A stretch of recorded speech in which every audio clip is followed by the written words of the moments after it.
বঙ্গোপসাগরে অবস্থানরত লঘুচাপটি নিম্নচাপে পরিণত হয়েছে, যার ফলে কক্সবাজার, চট্টগ্রাম, মোংলা এবং পায়রা সমুদ্র বন্দরকে 1 নম্বর সতর্কতা সংকেত দেখিয়ে যেতে বলেছে আবহাওয়া অধিদপ্তর। অর্থাৎ আমরা বলতেই পারি আসছে ঘূর্ণিঝড় রেমাল। ঘূর্ণিঝড় রেমাল শক্তি সঞ্চয় করে তীরের দিকে এগিয়ে আসছে। আবহাওয়া অধিদপ্তরের বিশেষ বিজ্ঞপ্তি 3-এ যেমনটি বলা হয়েছে, পূর্ব মধ্য বঙ্গোপসাগর ও তৎসংলগ্ন পশ্চিম মধ্য বঙ্গোপসাগর এলাকায় অবস্থানরত নিম্নচাপটি উত্তর পূর্ব দিকে অগ্রসর হয়ে একই এলাকায় অবস্থান করছে।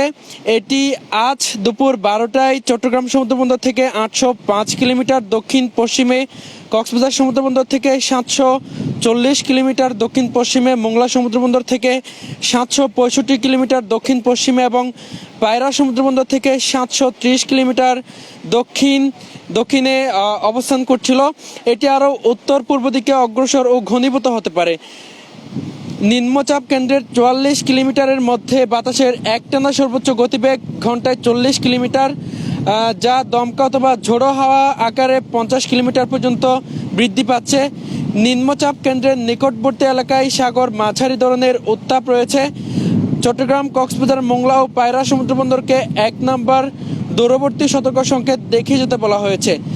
দর্শক, আপনারা জানেন 65 দিনের সমুদ্রে মাছ ধরা বন্ধে চলছে। অর্থাৎ সমুদ্রে আমরা যতদূর লক্ষ্য করছি, আমরা একটিও মাছ ধরার ট্রলার আমরা এখানে দেখছি না, কিন্তু তারপরেও উত্তর বঙ্গোপসাগর ও সংলগ্ন এলাকায় অবস্থানরত মাছ ধরার নৌকা ও ট্রলার সমূহকে পরবর্তী নির্দেশ না দেওয়া পর্যন্ত উপকূলের কাছাকাছি থেকে সাবধানে চলাচল করতে বলা হয়েছে। সেই সাথে তাদেরকে গভীর সাগরে বিচরণ না করতে বলা হয়েছে। আবহাওয়া অধিদপ্তরের আবহাওয়ার বিশেষ বিজ্ঞপ্তি 2-এ এই তথ্যগুলো আমাদেরকে জানানো হয়েছে। আমরা সমুদ্রের তেমন কোনো পরিবর্তন আমরা লক্ষ্য করছি না। আগের মতো আমরা সমুদ্রের অবস্থান এখানে দেখছি।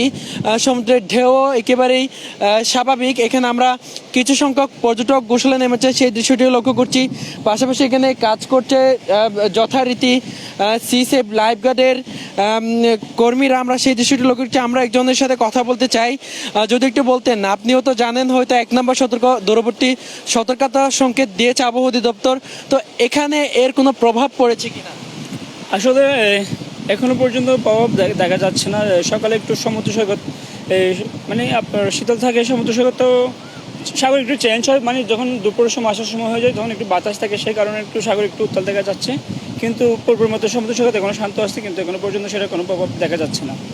আচ্ছা, পানির উচ্চতা তো বাড়েনি, আগের মতোই আছে সব? হ্যাঁ, পানির একটু বাড়ছে, যেহেতু বৌদ্ধ পূর্ণিমা ছিল তার কারণে সমুদ্রে একটু পানি বাড়ছে, এটা নিয়ে একটু জোয়ার পানি বেশি মারে আর কি।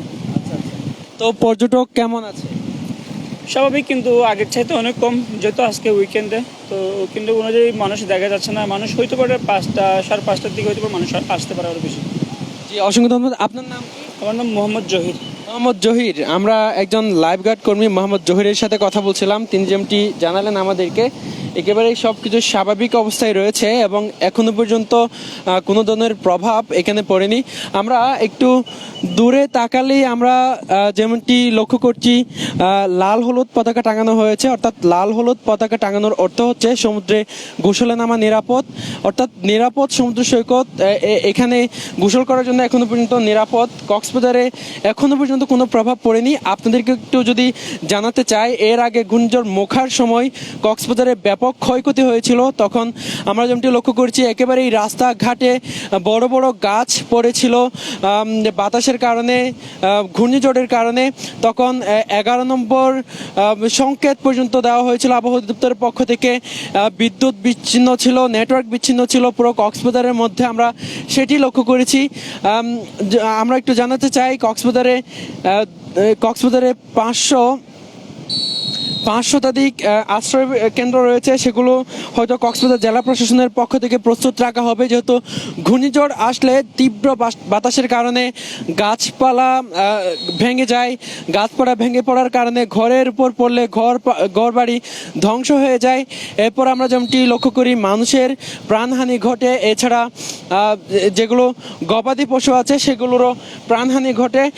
আপনারা এখনো চাইলে ঘূর্ণিঝড়ের আপনারা খবরাখবর খবরাখবর রেখে আপনারা সেই অনুযায়ী আপনারা অগ্রিম ব্যবস্থা নিতে পারেন। আপনারা সতর্ক অবস্থান নিতে পারেন। গবাদি পশু সহ প্রাণহানি যেন না ঘটে, প্রশাসনও সেটার জন্য ব্যবস্থা নিতে পারে। আমরা কক্সবাজার সমুদ্র সৈকতের লাবণী পয়েন্ট থেকে আপনাদেরকে দেখানোর চেষ্টা করছি। আপনাদেরকে যেমনটি জানাচ্ছি, ঘূর্ণিঝড় রেমাল কক্সবাজার সমুদ্রবন্দর থেকে 740 কিলোমিটার দক্ষিণ পশ্চিমে অবস্থান করছে। অন্যদিকে চট্টগ্রাম সমুদ্রবন্দর থেকে 805 কিলোমিটার দক্ষিণ পশ্চিমে অবস্থান করছে। মোংলা সমুদ্রবন্দর থেকে 765 কিলোমিটার দক্ষিণে এবং পায়রা সমুদ্রবন্দর থেকে 730 কিলোমিটার দক্ষিণে অবস্থান করছিল।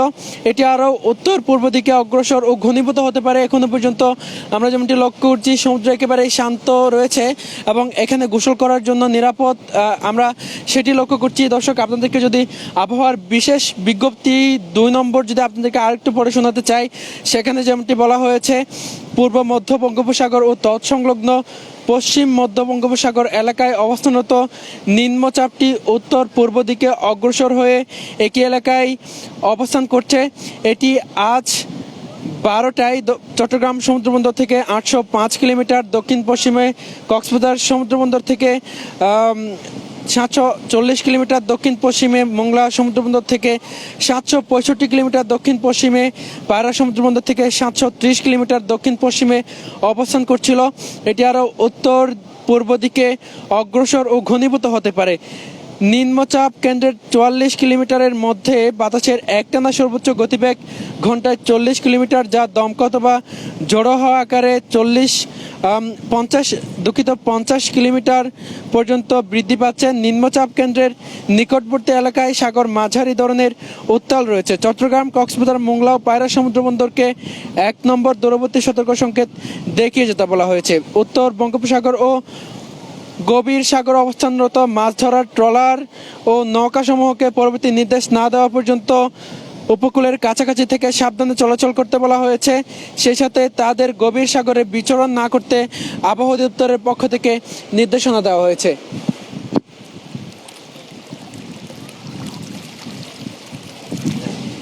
দর্শক, কক্সবাজার সমুদ্র সৈকতের লাবণী পয়েন্ট থেকে এতক্ষণ আপনাদেরকে জানানোর চেষ্টা করছিলাম আবহাওয়ার সর্বশেষ পরিস্থিতি। এতক্ষণ আমি আপনাদের সাথে ছিলাম আব্দুর রশিদ মানিক এবং আমার সাথে ছিল লোকমান হাকিম। আমাদের সাথে থাকার জন্য অসংখ্য ধন্যবাদ সবাইকে।